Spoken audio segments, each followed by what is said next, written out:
Who controls the past controls the future. Who controls the present controls the past. The history and educational curriculum we receive are often manipulated according to region and locality. Discerning the truth can be complex, but it is not an impossible task. Within a world filled with lies, even the falsehoods contain fragments of truth.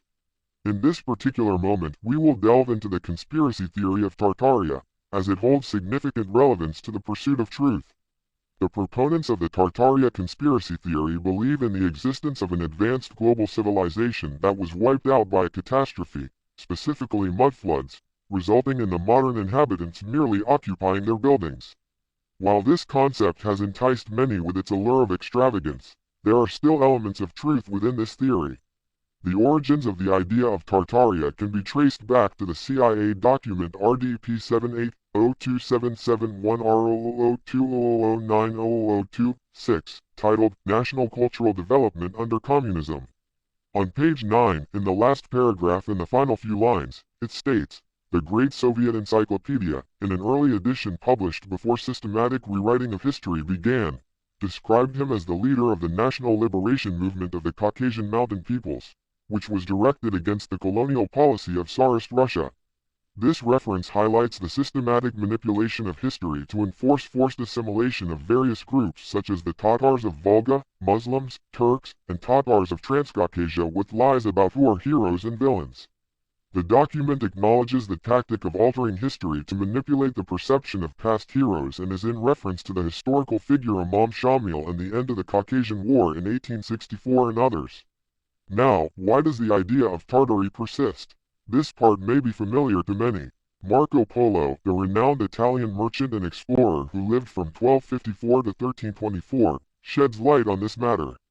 Polo embarked on a remarkable 24-year journey along the Silk Road, accompanied by his father and uncle. Their travels covered vast distances, introducing them to diverse cultures and leading them through Asia and the court of Kublai Khan, the Mongol emperor.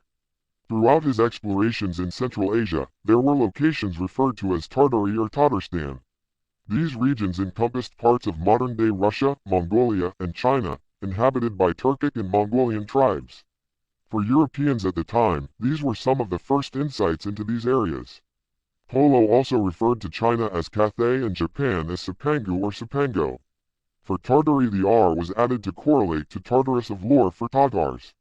The evolution of knowledge, war, and dynamic societal structures over time sustains a narrative. However, Tartaria is not an ancient worldwide advanced civilization as claimed by conspiracy theorists. Part of the confusion is due to some systematic changes to curriculum to make certain historical figures be seen in a better light.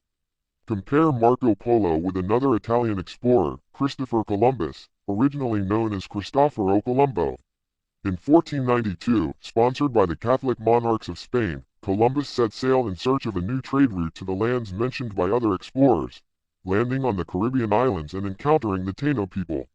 Influenced by tales of riches and trade routes from other explorers, like Marco Polo and Ibn Battuta, Columbus believed he had reached the southern section of Asia, near Cipangu, hence referring to the indigenous people he encountered as Indios.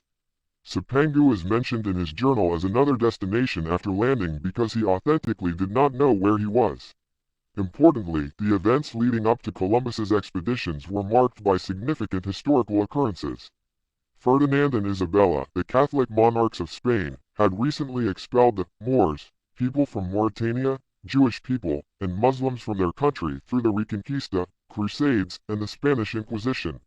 The Crusades, which lasted centuries, forgiven by the Pope of that era, which subsequently transitioned into the Reconquista against Muslims, Moors and the Spanish Inquisition against Jewish people, pagans, and Muslims.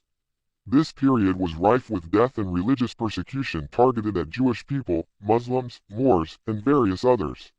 Supporters of the Tartarian conspiracy theory attribute the architectural differences observed in certain Western European locations to an ancient civilization spanning across the world. Structures such as the Alcazar of Seville, Murcia in Spain, Toledo Cathedral, Bourges Cathedral, and others underwent transformations from Muslim Gothic architecture to subsequent reconstructions. During this time, Portugal and much of Spain were referred to as Al-Andalus, following the Muslim invasion of the Visigoth kingdom during the Battle of Guadalete. In the Americas, numerous churches have also been linked to Tartaria. The Spanish conquistadors caused the death of countless Native Americans through disease, war, and deception. The pursuit of gold, riches, and land turned the age of discovery into an age of death.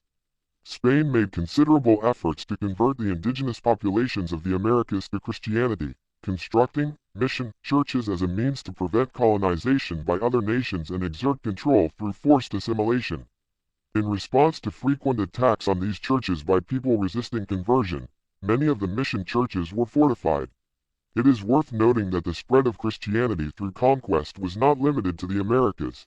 The conquistadors traveled to various regions worldwide on missions to convert non-believers.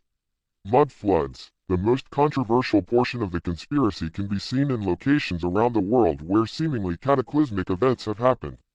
Using archaeology, take a view into the past of North America and see the existence of Paleo-Americans to approximately 11,000 to 9,000 years ago. This was during the time of the megafauna that roamed the earth at the time. One such site was discovered by an African-American cowboy through an adventurous accident. The Folsom site exists as a sign of Paleo-America. The conspiracy of mudfloods has ties to the CIA document, The Adam and Eve Story, where the author describes, and in a way predicts, some of the cataclysms described in supporting evidence. Things like the Bereshovka mammoth are attributed to a Younger Dryas time period catastrophe. Many mammoths are found drowned in mud and frozen highly preserved, to the point where some scientists have cloned mammoth meat. The Younger Dryas period correlates to the supervolcano eruption of Oruanui, which would have. Both are the same climate event. The floods of Noah correlate to what many believe to be the Peora Oscillation, which also happened at the same time as the African humid period, if you look at the scale of time at geological level. But instead of just mud, the flood was most likely volcanic eruptions from supervolcanoes mixed with other catastrophes at the time. Supervolcano eruptions happen naturally and change the climate.